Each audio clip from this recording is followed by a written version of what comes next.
The 80s were a culture-defining decade in America. Arcade games, leg warmers, and MTV are just a few defining features of the era. However, not all the influence came from the US itself, with a lot of new culture coming in from the UK. Today, I'll be doing a deep dive on The Police, a British new wave band that left a lasting impact on the United States and its culture in the early 1980s.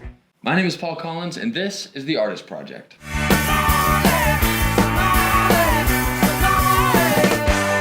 In the late 1970s, new wave music emerged as a branch off of punk music.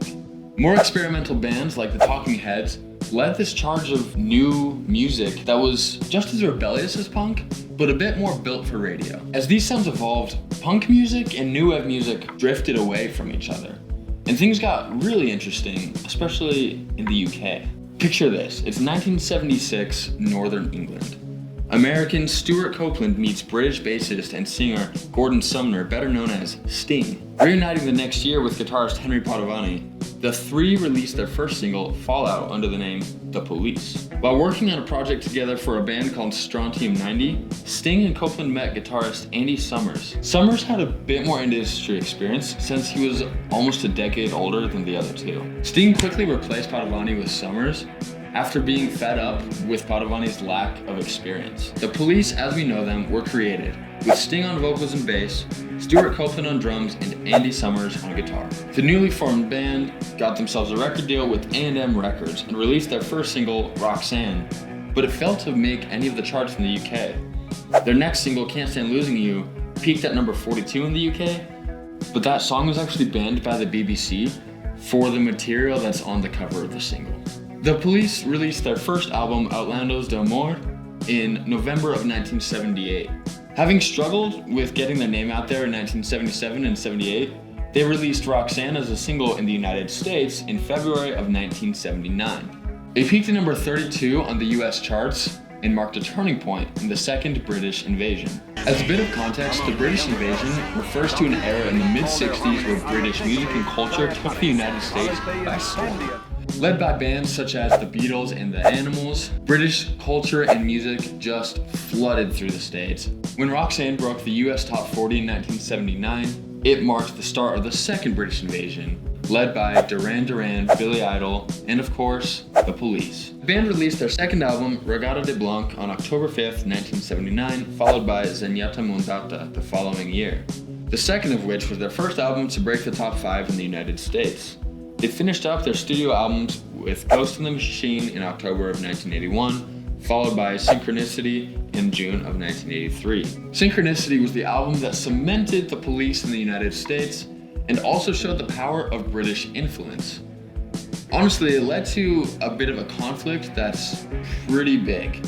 So before I get into that though, let's talk a little bit about the actual music that the Police played and my experience listening to them.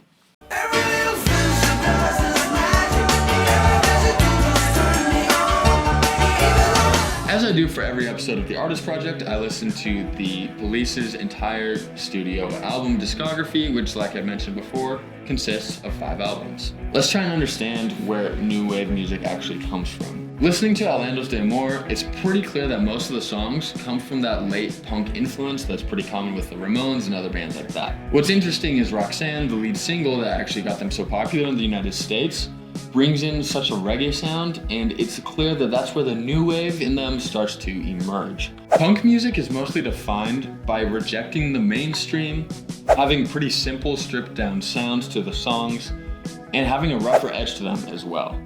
This was kind of a counteract to the progressive rock bands in the 1970s like Pink Floyd or Queen that were kind of doing a lot musically. These punk bands were trying to do the opposite. New wave music is also trying to be contra to the mainstream, but in a different way. It had a lot to do with synth pop, dance music, reggae, and honestly, any other elements that kind of fit into this stripped down, more experimental music. As I listen to the 5 studio albums from The Police, it's pretty clear to see that sound change and evolve from punk more into a new wave sound with a lot of synths and different elements to it, which only got them bigger and bigger fame.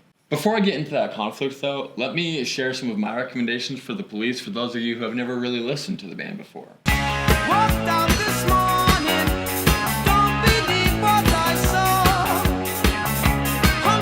off, if you want to listen to some of their biggest songs, I would recommend Roxanne, Every Breath You Take, and Every Little Thing She Does Is Magic. Those songs are definitely some of their most popular, but also show the range of sounds that they had over their years as a band. As far as albums go, you can always listen to their greatest hits, but if you really want to dig into it, the album that I would totally recommend is Synchronicity. Like I said, this was their big album. Let's get into why it was so impactful. Released in 1983, Synchronicity was that Police's fourth #1 album in the UK, but more importantly, it was their first #1 in the US. Why is this such a big deal? Well, Synchronicity was the #1 album in the United States for 17 weeks, and it traded that #1 spot 3 times with Michael Jackson's Thriller. Are you kidding me? Thriller, the #1 most selling album of all time, got dethroned by the Police's Synchronicity 3 times. The lead single off the album, Every Breath You Take, was #1 in the US for 8 weeks and was the biggest selling song of 1983. Okay, so a British new wave band comes out of the UK. They lead the second British invasion and they go #1. And they battle it out with the king of pop until their song finally becomes #1 in 1983. Then what? Well, in 1986, the Police disbanded and each artist kind of went on with their own solo career. The most successful career was led by Sting, but if I were to get into his stuff, that'd be a whole different video. They were inducted into the Rock and Roll Hall of Fame and ran a reunion tour in 2007 and 2008. Sure, the Police have left a legacy, and their music is still popular today. But the biggest impact that they'll ever have as a band will of course be the impact that they had on American culture in the early 1980s. Thanks for watching, like and subscribe, and make sure to join me next time where I'll be discussing the Beatles and what made them the biggest band of all time. And as always, my name is Paul Collins, and this is The Artist Project. You are so good.